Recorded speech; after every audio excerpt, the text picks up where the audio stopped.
start this conference missing the first two games because of your past injury, and now you're getting picked as the best player of the game. Just describe this whole conference for you so far. I just feel blessed to be able to play this game again. I'm coming off the ACL injury, so I just feel really blessed. I got good teammates around me, great coaching staff that believe in me. They're trusting me through this whole process, so it just feels very good. And like I said, just very blessed to be here. The first few games that you actually got to play, yeah, you were getting your minutes, but that started to go, the numbers started to go up. Just talk about the opportunity as well that you're getting from Coach Tim. I'm happy Coach Tim is trusting me out there. He's letting me play through my mistakes, letting me learn the whole system and everything. And like I said, just being very patient with me. So hopefully I can keep getting better as the conference goes on and just keep this momentum going. Coach Tim, if we were to tally all of your wins going back to 1989, this would be win 1,000.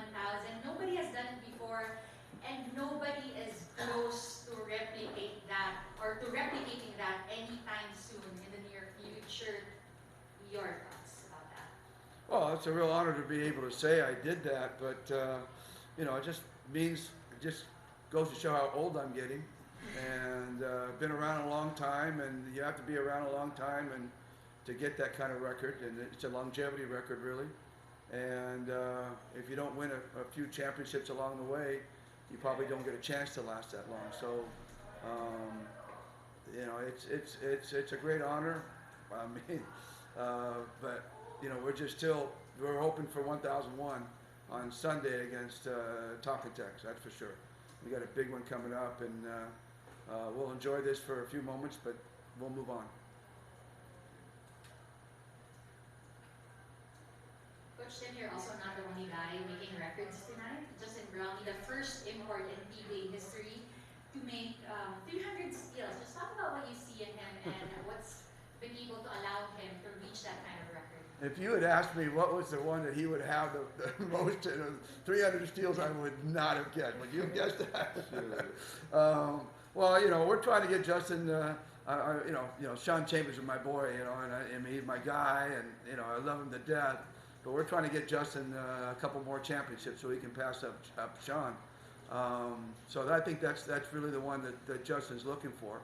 I'm just tickled pink that he is having a chance to become a naturalized. I think he's just a terrific representative of the country, and in terms of personality, in terms of work ethic, he's loved by the fans, and there's a reason why. It's not just because he wins. It's because that the whole total package, they love him, and I think that when he goes out and plays against international teams, he will represent us extremely well. So that and keep going what he's doing in the PBA.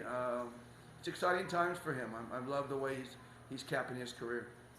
Coach, before I pass it off to our friends from the press, I want to know your immediate reaction when you saw Jamie Malonza try to make that alley-oop to Scotty Thompson. It was the other way around. I turned to Al Francis and I said, "Baliktad." Should have gone the other way around. Should have been Scotty to Jamie. It was Baliktad. So Jamie thought he was throwing it to Kareem Abdul-Jabbar. That happens. And again, they haven't been together for very long. This guy hasn't been together very long. They haven't been together, so they're still searching each other out, feeling each other out. For Jamie and Maya, I keep telling them that it's, their skills are off the charts. And but at this point, and I always say, forgive me, but at this point, they're still our weak links on the team, not because of skills, obviously, but because of knowledge. They haven't played with the other guys as much. They haven't played in the system as much. Maya said earlier, still learning and making mistakes, and that's part of the process. So, but the skill level is just off the charts for those two guys. I was going to call you kids, but I would have if you weren't here. They're off the charts, and it's just a matter of them catching up with the knowledge, not just of what we do as a team, but what our individual players, like Jamie, knowing that Scotty jumps high, but he can't take a dime off the top of the backboard. That's about where he threw it. So, but Jamie might have caught that pass. He might have caught that pass for himself. He should have thrown it and then run over and got it and dunked it himself. As you said, baliktad. Yeah, baliktad. All right, now we open the floor to our friends from the press. Is Maya? You gonna ask anything? Ask Maya first. Anything? Yeah. Jeremiah, you played with TNT before, the TX3. Any thoughts or emotions going to the game against them on Sunday? Only thoughts is just trying to get the win. You know, be prepared, be focused for that game, and they're a very tough team. So, like Coach said, hopefully we get his 1,001st win on Sunday. So that's the only thought I have really. Good. Anything else? All right. You can get out of here. Good. Go to the match. Let's go. Sorry. Yes. Just a follow-up about Maya and the knowledge. Do you think it was achieved, but he's already gaining that knowledge during the FIBA break? Well, that really helped him. It helped Maya and it hurt Jamie, that FIBA break, because in terms of Ginebra.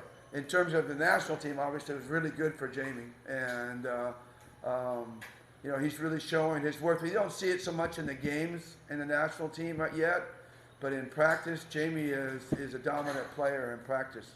So he's really showing his worth there. And that means that's just a matter of time before, you know, he has to climb over all the backs of all the established players because he's the young gun on the team. And but for Maya, these last 2 weeks where he was able to get all the repetitions in the offense, and I think that's why he stepped up today and played a lot more comfortable.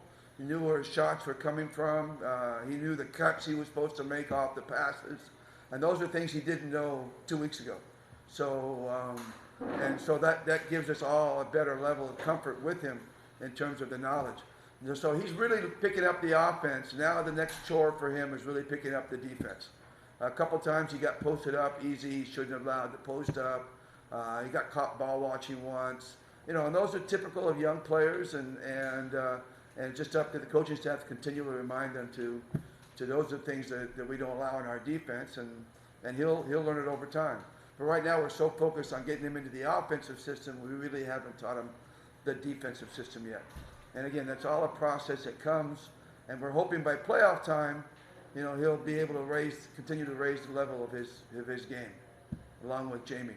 Now Jamie's the one Jamie was ahead of Maya, and then these 2 weeks Maya took over Jamie, so now Jamie's trying to catch up and understand the system. But again, you know, you get Jamie out in the open court, who cares about execution? You know, he's just going to bring it to the rim. So, you know, he's such an active player and so valuable with that activity. It's very similar to Scotty in his activity level. Coach, do you think you have a better chance of winning against TNT this time now that you're with Coach Chuck with Gilas? Well, I certainly know his offense a lot better than I did a couple months ago. You know, it's not about really me knowing what he does. It's really about the execution. If they execute the way they want to execute, they're going to score off our defense no matter what we know. And the same thing for Chuck. Don't forget, Chuck was my assistant for many years, so he knows my personality. He knows the basics of what I want to do, and that's been his advantage over the last few years. So now that I'm his assistant, maybe the advantage will swing back to me a little bit. But you know, we've gone back and forth as head coach and assistant.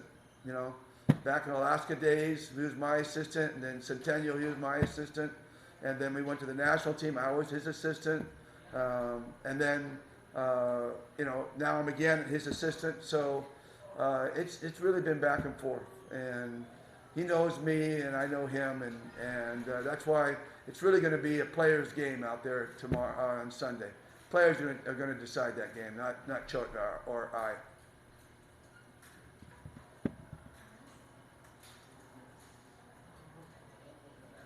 That concludes our post-game press conference. Thank you.